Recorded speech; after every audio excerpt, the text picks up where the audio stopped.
Next up, audience, we have a huge treat for you. With the kind support of the team at Westpac, we bring you a panel of top journalists, political heads and business insiders to discuss all things election.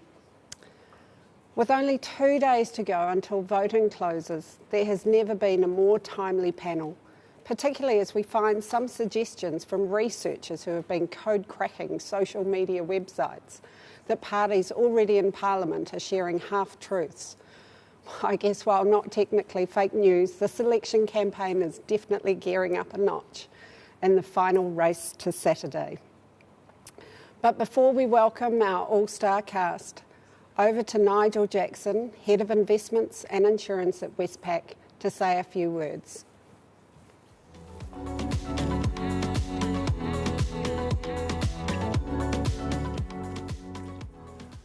Atamarie, tēnā koutou katoa. My name's Nigel Jackson and I'm pleased to introduce the next item, the Political Pundits panel discussion, which is proudly sponsored by Westpac New Zealand. It's a great time to have this discussion, obviously 3 days out from a general election, in one of the most unusual election years, certainly in recent history. Held in the shadow of COVID-19, it's had very significant implications across the political spectrum. We have a very talented and diverse panel today to discuss what's likely to unfold on Saturday, and I'll be very interested in some of their insights around some of the key battles and how they are likely to emerge. So I'll hand over to Corin and the panel. Thank you and have a great discussion.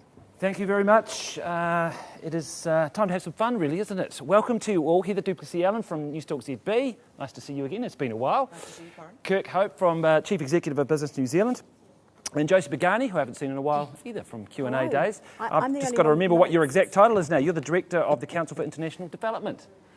That'll do for today, That'll do Corin. for now. Yeah. Hey, it's great to have you here. We're right on the cusp of the election, just, 40 odd hours or something to go. So let's just crack straight into it and see, Heather, is this a done deal? Are we jumping the gun to just be talking about Greens and Labour and whether they're going to be together or not? Oh, look, you can never say never, right? There are always a bunch of variables that could play out on the night that will upend what we think. For example, the Greens are sitting on 6 or 7% in the polls.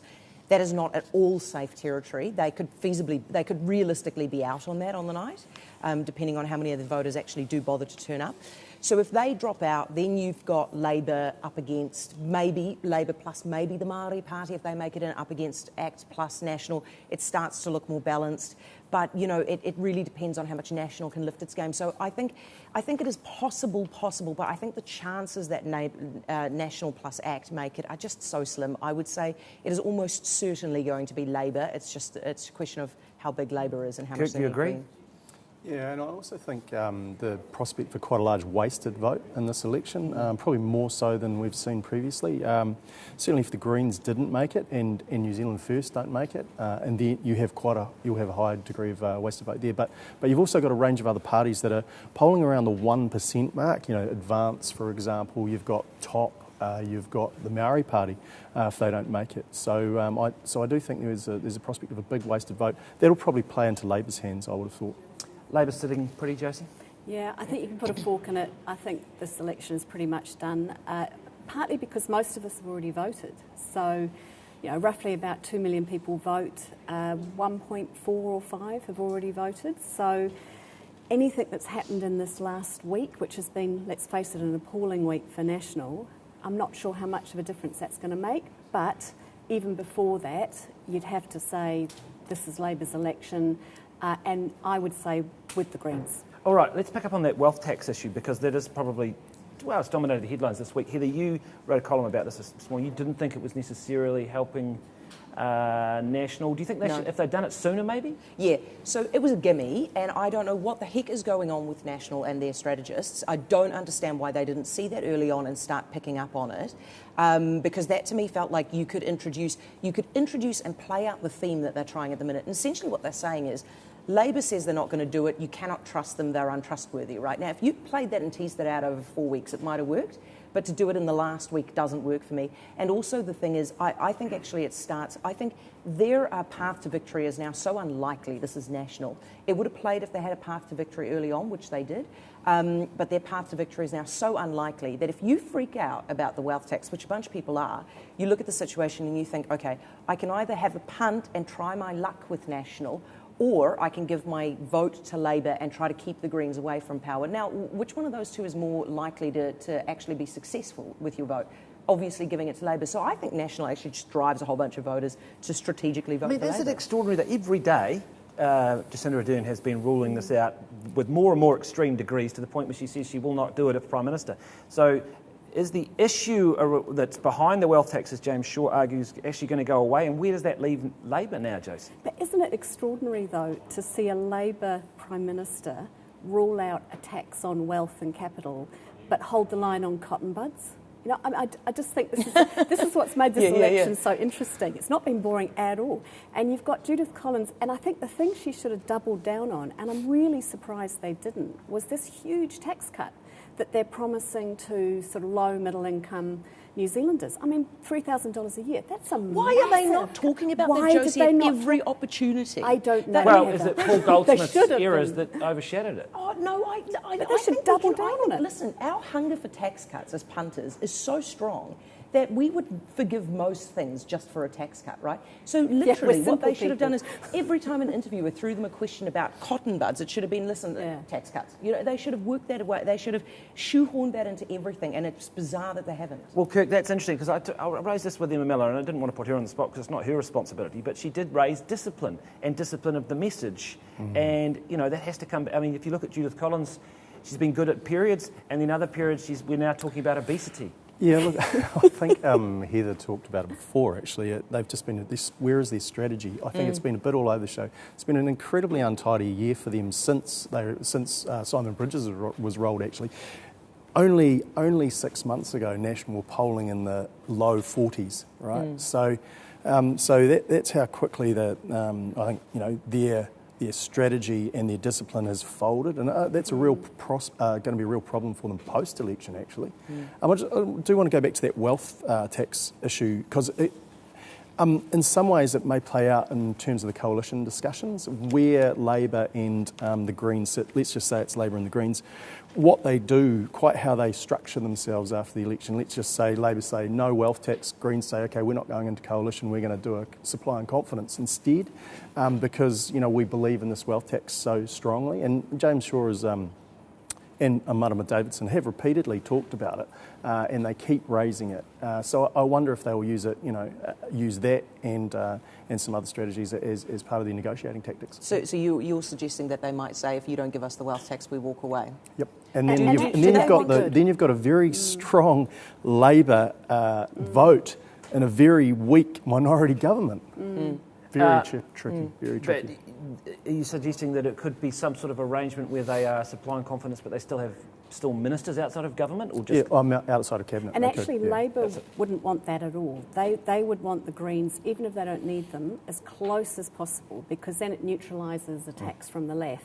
And gives them somebody to blame. Yeah, and they will not want the Greens to stay on the benches. So I think it would actually be quite a powerful thing for the Greens to do. That's actually quite an interesting point. I thought of this. So I wonder here that if Labor went alone, then all of a sudden then you do get the odd backbencher who suddenly becomes super powerful. Right? Because they can potentially... Marilyn Waring. Yeah. I mean, we haven't seen that for a while, have we? Yeah. I mean, that depends on how big their majority is. Look, that UMR poll that was leaked earlier this week had them on 50. If we take into account a wasted vote of 10%, that means that they have a majority government with 46. 50 means they have they can cope with quite a few Marilyn Warings before they're in trouble.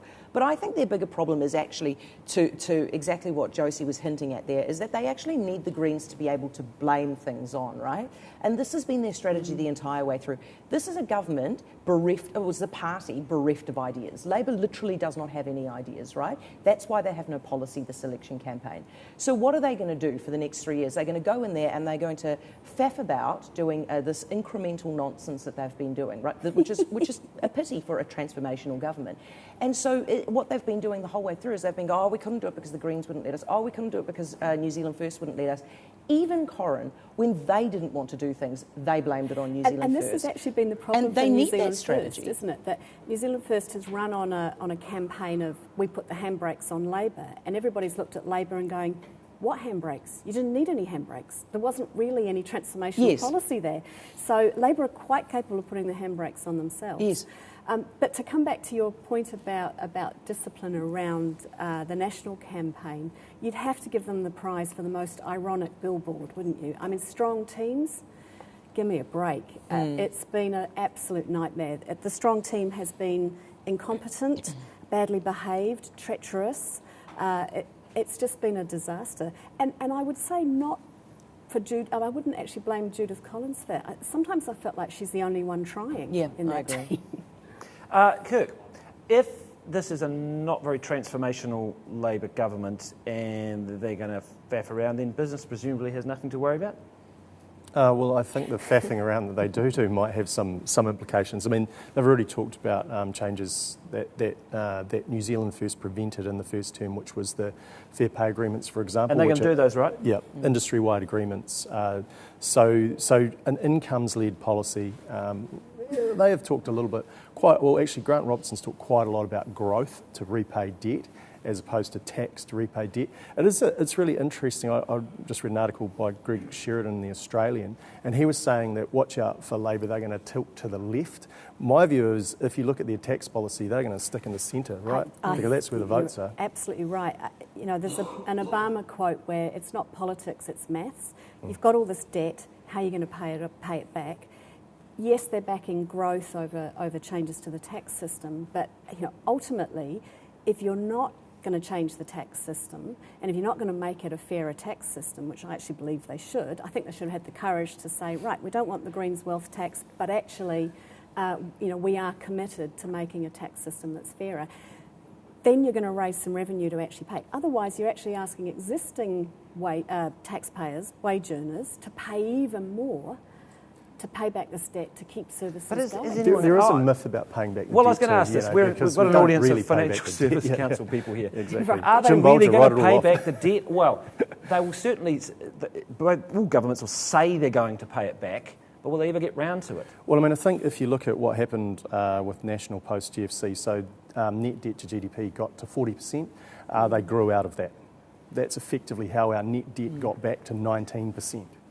So is our credibility, are the credit rating agencies looking at New Zealand going, oof, they better start paying that debt back? Well, not really. When you look at, it's an interesting point. We think at 53% of net debt to GDP, we've got real issues. Look, the US are at nearly 100%. The Australians post-COVID, pre-COVID were 43%.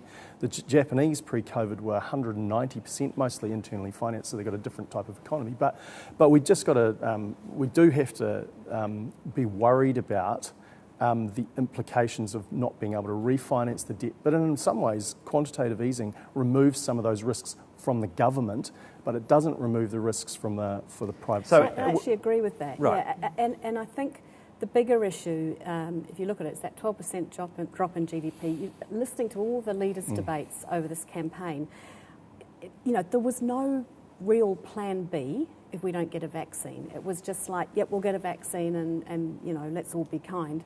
And then you didn't really hear a plan from either side, from National or Labor, about growth, about the rebuild. So you heard about IT, making New Zealand an IT centre from National. Labor's option was, brand on the 100% COVID-free New Zealand. Both of those aren't adequate enough. So, yep, we want to grow, we want growth, but I'm not entirely convinced. Well, that's a good point to bring in in ACT and what we think of how David Seymour's had an excellent campaign. He has been disciplined. Debt's been one of his big things, right? He's been really, I'm the guy who's going to keep them honest and get debt down. It seems to work for him, Heather. Yeah, look, I think the debt thing kind of does tend to go over most people's heads. I just think for most voters, we don't go to the polls and think, oh, geez, that debt, we'd better get to that. I don't think the debt thing is working so much for David Seymour, but you're 100% right that he is doing really well, and I think it's because of his clarity of thought, right? And this is the difference between him and National, and they're competing for the same votes. National doesn't have an idea what it's doing. It sort of feels like it's got to be Labour light, and but a little bit different enough to sort of warrant a change in a vote, but not too different because you don't want to scare the horses. Whereas he's just gone out there and said exactly what he thinks, played to his base, and that's because there is no competition really where he is sitting. And I think that is what is working for him, is that he is prepared to just speak to those people who look at the elimination strategy and think it is nuts. And there are people out there who think it's nuts, and that's what he's doing effectively. Actually, I'd say, Heather, too, all the major minor parties, so not the conspiracy theory fringes, but the minor parties deserve to be back in Parliament or in Parliament. Yeah. They've done the hard work on the policy stuff. So the Greens have come up with the wealth tax. That's been an agenda setting. Here we are all talking about it. Here was James Shaw talking about it earlier. It's an agenda setting issue. ACT have reached across the political spectrum to get the euthanasia bill up. David Seymour has, you think of him smiling, don't you? He's been positive, he's been solution focused, whether you agree with it or not. Māori Party, they've given a voice to working class Māori New Zealanders, which frankly has been lacking in this parliament. It's really a debate this parliament has been between the property classes and the educated urban liberals, the haves and the have-yots. So there's been a big voice missing there, and I think the Māori Party has given that voice. So I think the minor parties... Yeah, the Māori Party have been quite a surprise. I mean, they shouldn't say surprise, but they have seemed to have run a pretty good campaign. And John Tamahiri, you think about his mayoral race, and you compare that to this, he's been on form, hasn't he? I don't know that look, he's not calling people Nazis, put it that way. Well, for a change, or was he not a front bum guy as well? I don't know. See, I reckon that a lot of what is working for the Māori Party is that stuff they've been doing on the ground that has been really, actually quite divisive and probably in the long run will bear not very good fruit for this country. But that stuff where Debbie Ngārewa-Paka was leading the iwi-led checkpoints and a lot of Dame Tariana Turia going out and calling people racists on radio and saying we need to change all the place names in the country. That's what's working. That real kind of like tino rangatira. Well, that's a voice. They feel that voice isn't being represented. Yep, that is what's working. But for John Tamahiri to show the discipline to be able to focus in on that and give them the chance of maybe making it better. Profile, and he's closed the gap. People thought they were gone. He's closed the gap in Tamaki Makaurau. I mean, he's a real possibility. Rawiri Waititi is a possibility against Tamati Coffee. Debbie Ngārewa-Paka is a possibility. So less, I think, probably her. But I mean, they're all in the game. You wouldn't have said that. I mean, the other thing is they've made it clear they won't work with National. So they're definitely a Labour. They know. And the Māori seats are the ones to watch on Saturday. I mean, that's going to be really interesting because you'd have to say that Māori caucus in Labour has been pretty silent, pretty weak, despite Willie Jackson. And Josie, if the Māori Party wins those seats, that Māori caucus, which has been irritated in Labour and has bit its tongue over a bunch of things, could really start to kick up and play havoc, right? Yeah, that'll be great. We haven't mentioned Winston Peters, which is interesting, isn't it? That we've got to this half an hour in. He's just not featuring. He just can't get going. I mean, maybe showing that UMR poll maybe had him up a smidgen, maybe. I don't know. Is there any chance that people, the old classic, gets a bounce because people don't like to tell the pollsters that they're voting Winston? Do we believe any of that sort of theory? Look, I think we all need to factor in the possibility that the polls are a wee bit out. It's always a possibility because I think in the last year and a bit we've seen 2 Reid research polls that have come out that have just been completely out of whack. Right? So that's a lot more. That's a higher frequency than you would expect. It should be 1 in 20, and that seems quite high. I think one every now and then's all right, but you start getting a couple. And so I think we have to factor that in. Given as Judith Collins keeps saying, the Brexit vote, the ScoMo vote, all of that stuff was a wee bit out of whack. So look, it's always a possibility, and you never really know what happens in terms of the freak out with the wealth tax, whether it actually drives people from National to New Zealand First. All of those things are possibilities. We'll have to look, I think, at the Colmar Brunton poll tonight to see what happens. But 2.7, he's within striking distance, so it's a big strike. But I don't know. What do you guys think? That's out of the field strike. I refuse to rule him out. You sort of have to. I keep ruling him out and then I rule him back in. Well, I just think for all of those reasons you outlined, and actually what we're talking about is, if he can I think the 5% is about 100,000 votes, right? I think that's roughly. it. And so he's got to get another 50,000, if you think about it like that, right? 50,000 people. So on the night, is it possible? Yes. In my view, yes, absolutely. Well, but he's got to get that 50,000 out of a much smaller pool because so many people have already voted. And also, you know, I do think that whole strategy of where the handbrake's on Labor has just not resonated. And they would have been better going for a champion of the regions, positive, solution-focused pitch. And I just think they haven't really made an offer that you kind of go, I want New Zealand First in there because they represent me. What went wrong for them, just before we move on? I mean, they had $3 billion to play with. Shane Jones was out there rolling it out. I think what went wrong, Corin, they spent that Provincial Growth Fund on things like the Masterton clock. I mean, maybe not the Masterton clock before anyone corrects me, but, you know, they spent it on things There was like... a roundabout in Northland. There was some clock. Some of it was good, you know, wharf here, you can kind of go, okay, economic development, regional development, but a lot of it was kind of, you know, renovating the historic town hall and of course there's a bit of pork barrel stuff that's gone on too. It was a missed opportunity. I support the Provincial Growth Fund. I think it was a fantastic idea and a fantastic opportunity, and I think they just applied a whole bunch of silliness to it in terms of the principles and missed the boat when it came to regional development. I think one of the interesting things about it, and I really agree about the Provincial Growth Fund being beneficial for parts of regional New Zealand. I think the interesting thing for New Zealanders now that they're not travelling overseas and they're starting to see some parts of the country that they perhaps had not seen for a period of time, they probably realise, oh my God, some of these places have actually been run down quite a lot. Oh my God, you can't get a flat white in Dargaville. You can. Right. Yeah.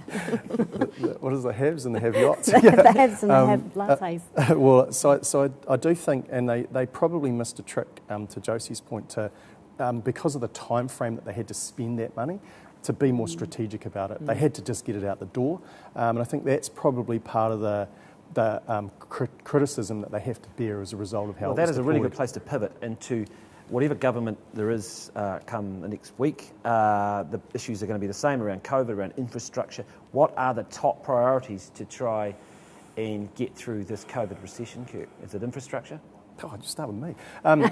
Yes, actually, we've said yes, because if you think about, and one of the challenges with shovel-ready and infrastructure projects is that we may have a highly gendered workforce, and so I think the government will have to keep an eye on that, because a lot of the jobs have been lost have been in female-heavy occupations like retail, hospitality.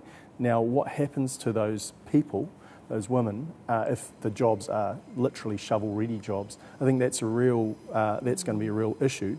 Where the workforce comes from to manage through some of these infrastructure projects is going to be another issue. One of the key things, though, I think, is that we certainly shouldn't lack aspiration in choosing to build some of this infrastructure. We've done that in the past, and it has not performed well for us. So I think the government has to be aspirational and get some of that stuff done, but watch out for some of the fishhooks in it. Heather, it's a bit hard to get excited about infrastructure sometimes, isn't it? But it is so important. But driven around Auckland. Mentions shovel ready. It's like, Corin, it's like no one talks about infrastructure. They talk about the road outside their house. No one talks about housing. They talk about their home. So it would actually help if politicians. But it will. Talk about the rest of us. Both parties have got massive capital building programs, haven't they? I mean, it's one way or the other. There's going to be a lot of work done over the next wee while, and that is going to employ people. They will have to do it. Yeah, well, that's the thing. Yeah. I think Kiwis, enough of us have, I think we're practical enough to understand that when they say shovel ready, it's not really shovel ready, and so I think people get... It's got neither a shovel nor is it ready. Yeah, and I think people are just so uninspired by it and so unexcited, and look, we've all seen how we've dicked around in Auckland with the second harbour crossing, or really a third harbour crossing, and how badly we need it, and I think that whole thing is frustrating. Do you know what I think is actually more important than that, Corin, right now, is that we stop pretending that a vaccine is going to solve the problem next year and that our borders are going to be open, right? We are talking about years and years and years and years of inhibited travelling. So even if we get a vaccine next year, it will have its effectiveness will be limited. It will be given to 750,000 people. That's the first lot that we've bought. It's going to be given to the vulnerable people and people, the frontline health workers. We are still going to have quarantine. Right, but so post-election, it will be easier for a government, will it not, to start increasing the frequency of people, extra workers coming in, extra groups coming in. We've seen a few more students, a few more fishing boat operators. But you are assuming that this is a government that suddenly changes tack, right? That it's held the line till now, and then post-election, all of a sudden, we're starting to see that strategy in the sense we go a little bit more risk, right? Yeah. And I certainly hope that that's the case. But where are we going to put these people? Well, what we cannot keep. Our quarantine system, where you have people going into central city hotels, escaping out the fire escapes and going for walkabouts in the city for 8 hours at a time. So right? do you do what, I can't remember what was the National New Zealand First suggested, where you just build something in No, I don't think so. No, I think that's ridiculous. It's not the 1930s, Let's get smart about it. Let's look at what's going on in Taiwan and Singapore. These guys are rolling out Bluetooth tokens. Everybody's got Bluetooth. They're handshaking with each other. If you had an outbreak, right, you wouldn't have to shut a whole city down into level 3. You cannot do that. That's ridiculous. We can't keep doing that. I think there are three issues with that. One is people's privacy. So the government have been very, very concerned when they're thinking about deploying these because technologies. the Greens say that. I think it's a smoke screen. It's an issue that they've got to deal with, right? So contact tracing and high quality contact tracing, as well as faster testing, so quarter of an hour tests, that is one way that you can do things slightly differently and open the borders up a little more. So, because if it's not this pandemic, it will be some other pandemic. Yes, it's going to keep happening. And I think you're absolutely right, Heather, that there is not going to be a vaccine early next year that we will be able to use, even if there is one that's announced. And so we're in this situation for a long time. And I haven't heard either of the two main party leaders really deal with that option. It's all like, fairy pixies at the end of the garden are going to save us. Vaccine's not going to come along. And I think to your initial question about, what does the next government need to do, whoever it is, I think the biggest challenge here is the war that's been waged on high-paying working-class jobs. So you think, fossil fuel industry, heavy industry and so on. We've got to talk about that. The fact that those industries are really, at risk under the next, say, let's assume it's going to be a Labor Green government. What are you going to do about those high-paid working-class jobs? And that's part of the problem, is that wages... Do you mind deindustrialisation. I don't want to sound like I'm just having a mental rant here, right? What I'm trying to say is that we have had a short-term view on COVID and living with COVID, right? We are now realising this is not a short-term problem. COVID is not a short-term problem. COVID is a long-term problem for our borders. It is a problem for years and years and years. So what I want to see as... So you don't believe, there's numerous vaccines in their late stages. The vaccine is not going to go into your arm, Corin. I realise that. We're talking. Right? We could realistically be seeing vaccines arriving here by mid to end of next year. They will be arriving by then. But they'll won't be arriving before. So let's another being used. But it will give you immunity for a short period of time. And then you have to have it again. And you're going to have it within 3 months. But just let me finish, right? So because I need to get this out, otherwise I'm going to look like I'm crazy. Go, Heather. Let's finish this thought. What I'm saying to you is that the vaccine will not be effective enough and available widely enough for us to jab every single person in New Zealand, open the borders and go back to normal. That's not going to happen, and it's not going to happen for years. We will have some sort of quarantine at our borders for years. Now, what I want to see, because we are an outward-facing nation, we are export reliant, we need our tourists to come back. What are we going to do about that? Because if this is going to be a problem for years, I want to see these political parties tell me what their plans are, and that has got to be the priority, that we set up a way of dealing with the border that allows us to go back to a relative sort of normal in terms of international travel without putting our population at risk. And it's the most important thing. I agree with that, and I think your point about it's not the 1930s, actually, I wish it was, because in the 1930s, after the Great Depression, stick them on Soames Island. Well, as an option. But in the 1930s, you had President Roosevelt after the Great Depression coming up with a New Deal, which reformed the financial sector, reformed business, introduced a welfare state, a job creation scheme. It was a massive. It created modern America. So where is our New Deal? Where's our Marshall Plan? This has been the biggest event in my lifetime. And what have we got so far? An extra public holiday and a ban on cotton buds. Come on, you've got to do better than Kirk, that. the exports have held up pretty well, though, so far, but do you see potential problems down the track if what Heather says is true, that there's just simply no opening of those borders? Is that going to start to crimp on exports, or can they just keep churning out the food to the world? That's one thing that we've got.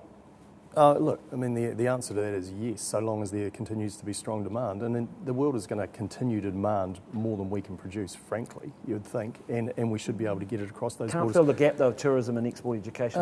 No, but I think there are other ways to do that. One of the fastest growth industries in New Zealand has been in digital services, and that's a way that you can provide weightless exports to the world, and there's no tariff at the border on a lot of digital services that we would be able to export. And we've got great examples of being able to do that. Film is one, but there are many, many more. I'm not necessarily as down on where our economy could go as Heather is. I mean, I do think from an exports perspective, what we do have to ensure is that our supply chains remain open. So we need containers to come here. So we need to keep importing stuff to get those containers here. We need to make sure that our air freight lines remain open and at a pricing level that enables our exporters to be competitive in those global markets, because those are jobs. So those things are quite critical to us continuing to, or exporters continuing to drive strong receipts. So do we, obviously the film industry is a good example because they get massive subsidies.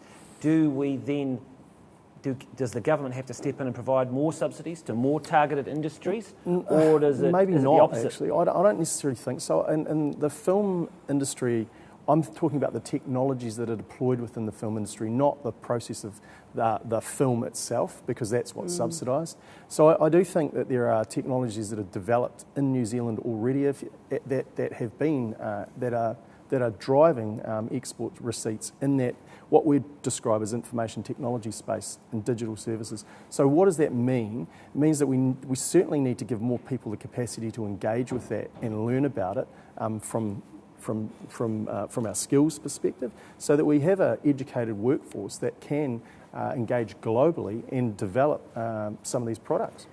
Corin, we've been, ever since I can remember, we've been talking about volume to value. That's the future for New Zealand, volume to value. The raw logs on the harbour in Wellington and so on. COVID has done one good thing for all of us, and it's accelerated change and some positive change. So why are we not taking this opportunity now to really understand what's required to do that volume to value? Maybe it's break up Fonterra. Maybe it's taking the Provincial Growth Fund type idea and saying something like, toilet paper in Tokoroa. Why are we not doing for toilet paper what Fiji Water did for bottled water, if our brand is so valuable? Where are the sort of ideas for this, and why is this government, and I hope the next government, if it's Labour Greens, why are they not sitting down with some of the people who've got the best ideas out there for doing that volume to value shift and making that the priority? Heather, can you ever see this, the current government and potentially a Labour Greens government breaking up Fonterra, or providing more money to Kiwi Bank is another one that some people suggest, or letting them float half of Kiwi Bank, or these types of policies that would... they're almost right-wing policies, but they may also be able to just fit in somehow with a centre-left government that could spark a little bit of dynamism in the private sector. Corin, nothing. The best predictor of future behaviour is past behaviour, and nothing that I've seen out of this government it gives me any reason to believe that they are going to do anything surprising or inspiring in this way, right? And let's look, for example, at the guy who really is calling the shots in there, Grant Robertson. He's extremely conservative. He's not really doing anything that we aren't seeing with standard Keynesian economics around the world, right? Just stimulate, stimulate, stimulate. Nothing in there is, I think he absolutely deserves credit for what he's done, and he's done a really good job. But there's nothing in there that is sort of like really amazing thinking. So I wouldn't say, you can never say never, but I wouldn't say that we should be banking on sort of a big idea there. Yeah, it's kind of like if Labor, as you say, past behaviour predicting future behaviour, the Labor Party now looks like a government department, and government departments actually look like the Labor Party. So you've kind of got this very risk-averse, as if politics is, I don't know, diplomacy. Politics is actually the opposite of diplomacy. Yeah, and see, the thing there is, if you look at the Herald's mood of the boardroom, right, the one thing that kept coming out, which wasn't really a surprise to me because I've had this said to me privately as well by business leaders, what came through is that this government will pick up the phone, sure, it'll listen to you, and then it'll ignore you and go and talk to the government department and do what they say. There is no stretching of ideas. There is just no ambition there at all. They go to the government department, Corin, and the government department says to them, we're so busy, we can only do this much. And then the minister goes, okay, well, let's just do that. When actually what they should be doing is they should be saying, might they make some ground, and I know that they've been criticised for this, but might they argue that their focus has been more heavily on the social side of things? I know they didn't implement the recommendations of the Welfare Working Group, but might that be somewhere we see them accelerate those recommendations in the Welfare Working Group? They would say, right, we've got a mandate now or whatever, and they go and push on things like benefits. They might look at the working for families and whether that needs to be rejigged. Might there be some gains that they would try and make in that area? It's hard, isn't it? Because this election campaign has been, I know there's been a smorgasbord of policy, but it's all a bit white noise. And so there isn't really a mandate to do something like Kiwi Saver or Kiwi Build or set up the super fund or working for families. There's nothing there that you go, right, that could actually change the whole system. There's no policy that you've seen, or on national side either, that would do that. So yes, they might. Have they got a mandate to do much? I'm not sure. Are you saying because they haven't sought a mandate? Well, they haven't sought a mandate. Yeah. So it's really... Well, yeah, I asked Grant Robertson about social insurance. I know it's something he is interested in, this idea of an ACC type system for people if they lose their jobs. He's done work on it, but he said he wouldn't put it forward this term because he'd have to campaign on it next term. It's not so much, let's keep moving, but, keep calm and stay still. But is that maybe not an entirely unreasonable position, given the world changed, in February, March with COVID, to say, okay, well, those things are all just going to have to wait? No, that's exactly the time where you do go.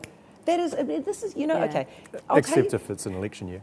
I'll tell you what, Corin, the problem here with the faffing around is not by this government. And look, and I want to be clear, we've seen faffing around now from several governments. It's otherwise known as incrementalism, right?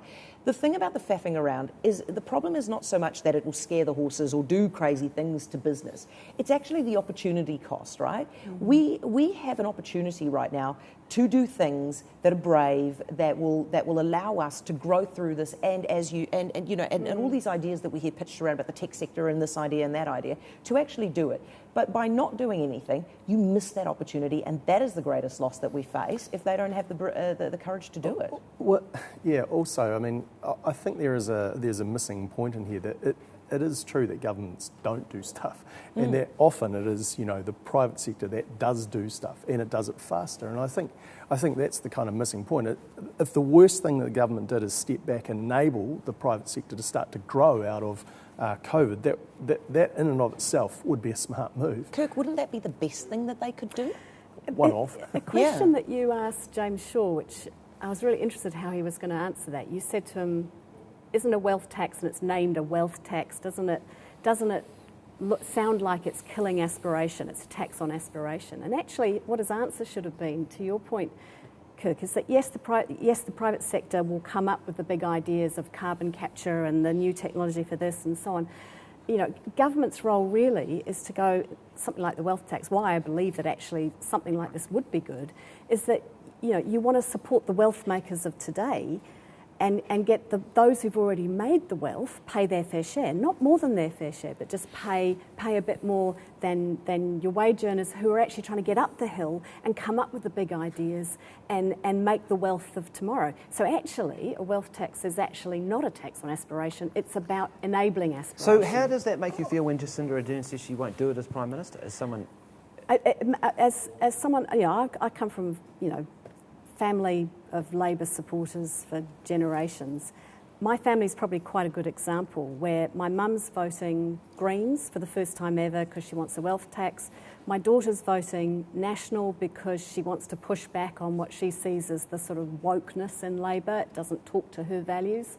And I'm not going to tell you how I voted. But, so I think, as someone who has been a Labor supporter all my life, I never thought I'd hear a Labor Prime Minister and a Minister, I'm talking about Stuart Nash on ZB the other day, saying he would resign if there was anything like a wealth tax or any new tax, he'll resign. And I'm going, where's the contest of ideas? Even if you don't support a wealth tax, where is the contest of ideas? It's kind of 50 shades of beige if we're all going, that's a bit too risky. One observation that I'd make with government, a government can be transformational in COVID, and it's an area where they should look at. During COVID, I think and this was to go back to your point, Heather, about the mood of the boardroom and businesses asking for more collaboration with the government, direct collaboration. One of the suggestions, and this is very beige, I can tell you, is that they should look at how public services are delivered and how they can be delivered more efficiently and effectively. Now, we've had kind of a lot of meandering around that. It's a really important point. We can do stuff better, faster, and therefore people who need it can get more as a result of that. We haven't done enough reform quickly enough in that space. The public sector is a big consumer of tax revenue. It is a big generator of revenue as well, because of course some of those public sector organisations are big businesses in their own right. It's ripe for reform. It's the last really significant reform happened, 40 years ago. Say it quickly. Kirk, I totally agree. With you so as let's well. break up Fonterra and let's break up the public sector. Not because they're doing a bad job, but you're right. There's a sort of monopoly. Not Fonterra. There's a monopoly on advice to the government and the public sector holding itself accountable. Come all on, the Josie. time. They are cumbersome. Let's they break are them bereft up. of Break them up. ideas. Get rid of them. Separate those They showed government in the weeks after lockdown that they can move fast when they need to. I do want to defend the I mean, quality of them I'll put out a bit. wage subsidy in about a month. And what other examples do you have? So we have one example of them move. Everybody says I would the probably argue because that there of are numerous policy changes in health that were rolled out extremely quickly. The Ministry of Health has come out of this looking awful because they are unable to deliver. In what way? How can they come out of it looking awful, Corin, here's an given where we idea. are?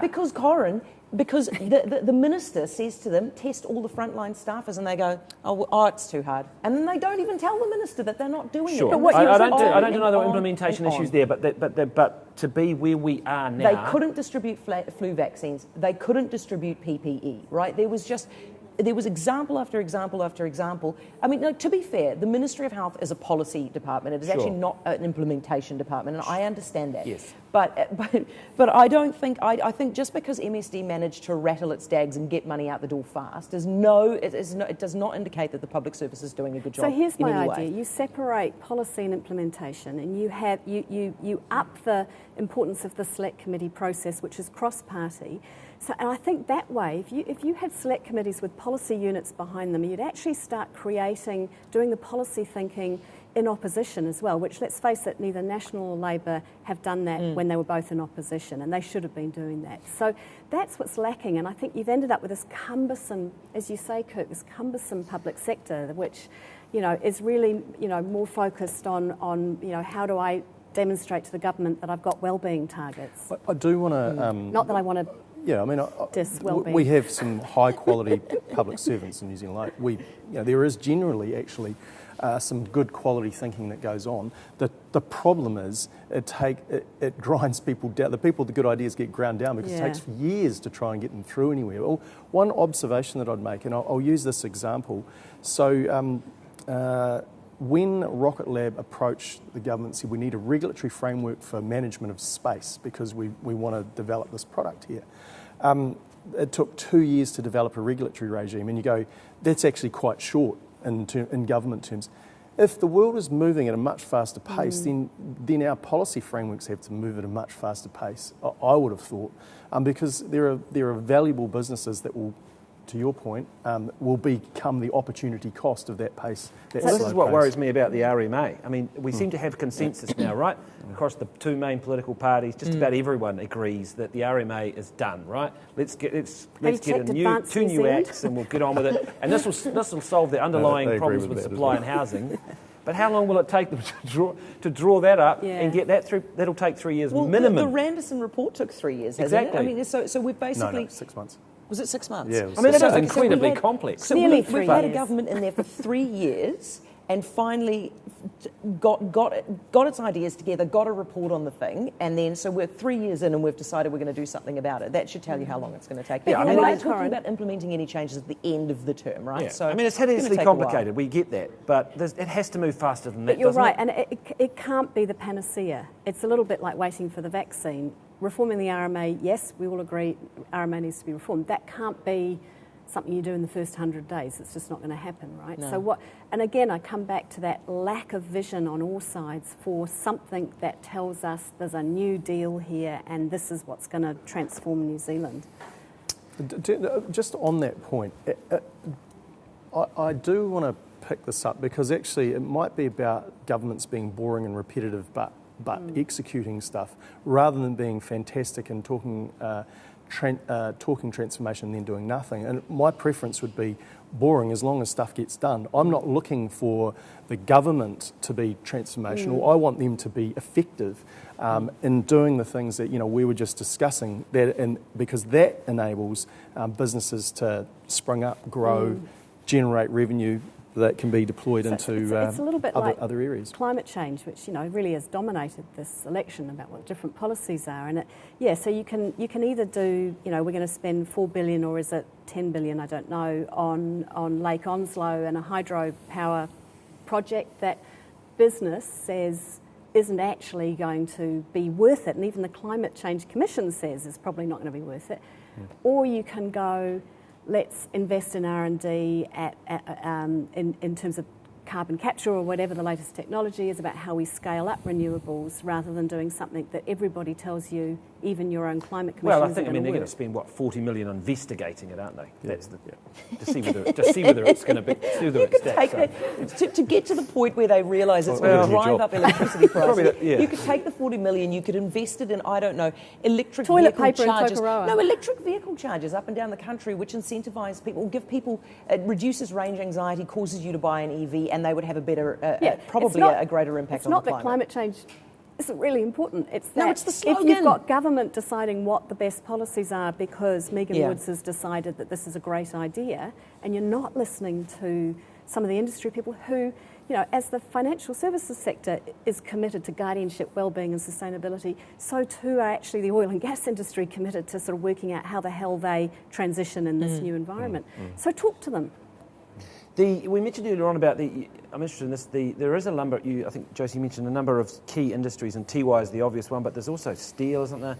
Refinery, paper mill. There's a lot of heavy industry in this country that we've been reliant on. They are all looking like shedding jobs. Do they need to be just propped up? Is that just a casualty and you say, right, well, we can't afford to lose them, so we just have to suck it up? Or are we transitioning to tech and dairy and that's it? Well, we need a plan for that transition to happen. If deindustrialisation of New Zealand is real, and if you look at those, a number of those firms, they are actually industries in their own right. Not only do they utilise skills within those firms, they also help create jobs and skills in manufacturing around those firms. So there is a massive peripheral effect if they are no longer there. So the answer is, if they are not going to be there, how long is that going to take, and what is the plan for filling that gap? Now, I think there is a genuine role for government to play in that space as they support some of those businesses if they're genuinely going to close, because you don't want them shutting down tomorrow. Yeah, and I think it's unrealistic to think that everybody who's worked in heavy industry is going to retrain as an IT digital entrepreneur. They're not. So that's what I mean about the voice that's lacking in our political discourse right now is actually a voice for people who have neither capital or assets or knowledge capital either, but still deserve, a fair suck of the sav, a fair share of the wealth in New Zealand. I suddenly thought of Jim Anderson there for a second, but... God, sorry, yeah. Bless him. It's not rocket science. No, could be though. The financial services sector. So yeah, I'm interested in this because superannuation hasn't really cropped up much, and the age of super, I think it's National is hanging on to its policy of an increase to 67 over time. But is it just another one of those issues that Labor's pretty much ruled it out, right? Badly ignored in this campaign. That was a one-liner in a debate, wasn't it? Yeah. That Jacinda Ardern ruled that out. Let's think of the things that haven't been mentioned in this campaign much at all, which dominated in 2017 and got Jacinda Ardern elected because she spoke to those values, inequality, child poverty, and superannuation. I mean, that we cannot afford. It's going to in 10 years it will double from about 16 billion to about 30 billion. I think that... You don't change the eligibility. I think it demonstrates the challenge that you have with converting a political slogan on intransigent problems into actual action at government level. I mean, look at all those three things. Haven't changed a thing. Have we really changed, the dial on child poverty in New Zealand? Has this government? No, you cannot argue that for one moment. Have they fixed the housing, the challenges for people getting into different parts of the housing market, whether it be social housing? They certainly have done some of that, so you've got to give them credit for that. But in general, done nothing on the housing market. Inequality hasn't shifted. So really, those are big intransigent problems, and if you convert them to a political slogan, you're going to run into trouble, in my view. Labor have better done, to say nothing. Yeah, I think Labor have done a little for a lot of people, which is why everyone's going, I'm going to vote Labor. So I don't think that's going to be sustainable for 3 more years. No, and those housing numbers that came out a couple of days ago, they're just unbelievable. And I see, all the bank economists are changing their forecasts left, right and centre. The Reserve Bank is going to have to change that.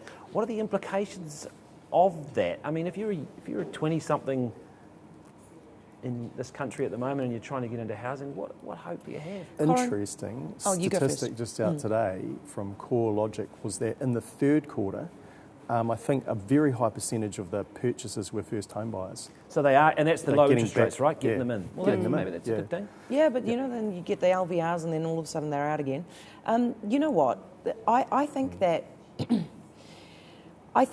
what we've talked about a fair bit is a K-shaped recession, right? And it's an unintended consequence of the stimulus that we're seeing going into the country, into the economy, is that you have those with assets and maybe some first home buyers who can have a little bit of help from mum and dad or whatever it is, who are able to get onto the housing ladder. Those of us who have the assets just keep getting wealthier, and those who don't keep getting poorer.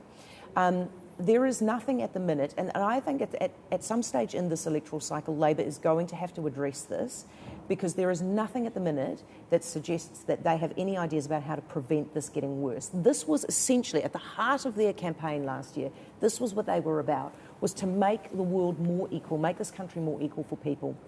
If they don't do anything in the next 3 years, they will leave New Zealand as a more unequal country than at the start of this electoral term, and this will blight them. And so they are going to have to come up. This is going to be one of the. How long do they get? Because the argument is, and even the Reserve Bank seems to be making this argument. I'm sure it was an economist, wasn't he? It's sort of like the lesser of two evils argument. Right now, it's actually okay for house prices to be going through because it brings confidence, and that's just what we need right now. But I mean, how long can that go for? Well, we've seen a couple of policies from I think both Labor and National that talked about enabling people to buy state houses to get in as a way of getting them into an asset. And really support that. I would say... I do too. Good Thatcher policy. Yeah, no, Back to the 80s. just help them. How help she won them the election. Get into a house. I mean, that's one way of making sure that the rising tide works for everybody in terms of that asset issue. I mean, I do think there is a bit of a problem because, if New Zealand's richest person gets richer and New Zealand's poorest person stays where they are, inequality expands, asset inequality expands, right, in terms of wealth.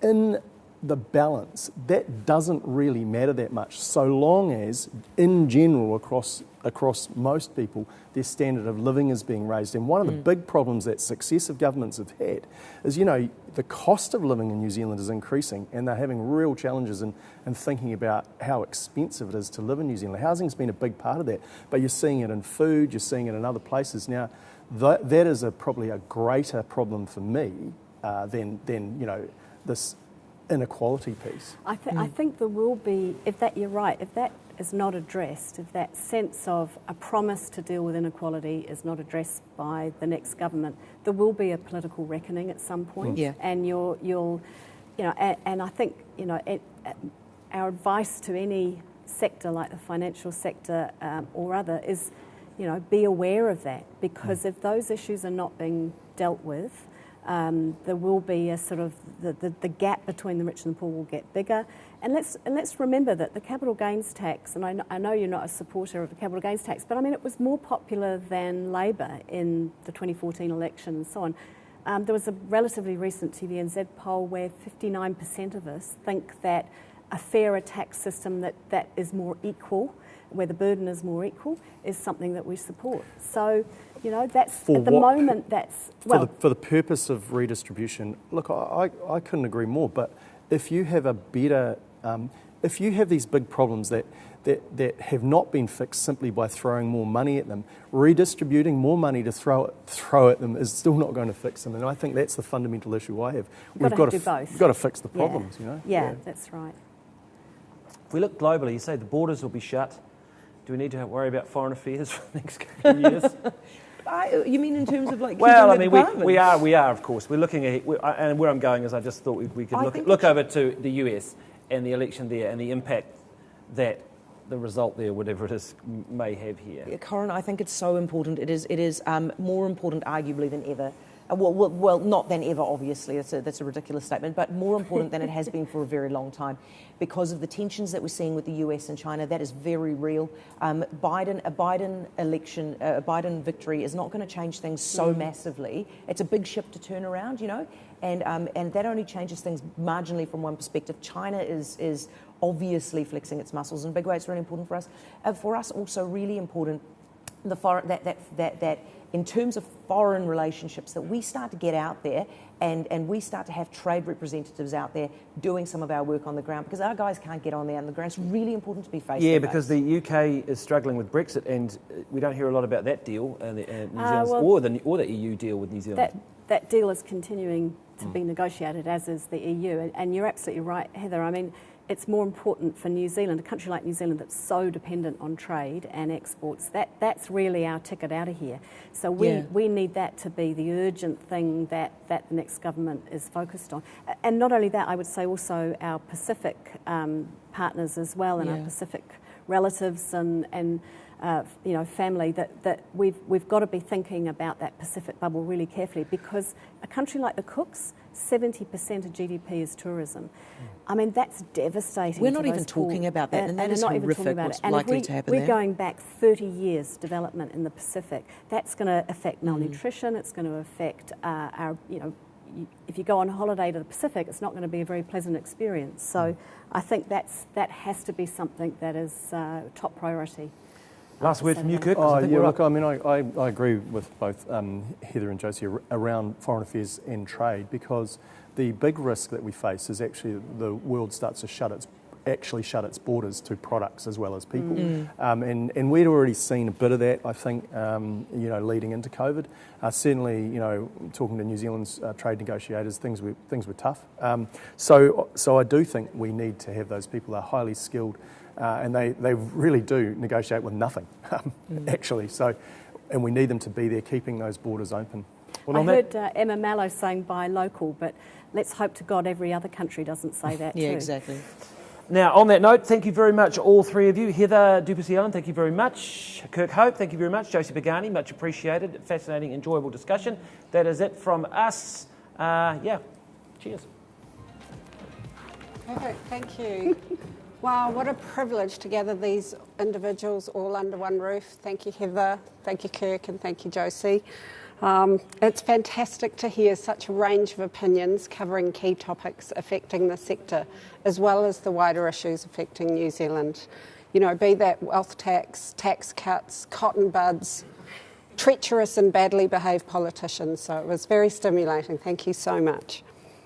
Thank you all for joining us, and a special thank you to our host of the morning, Corin. You've been fantastic. Thank you.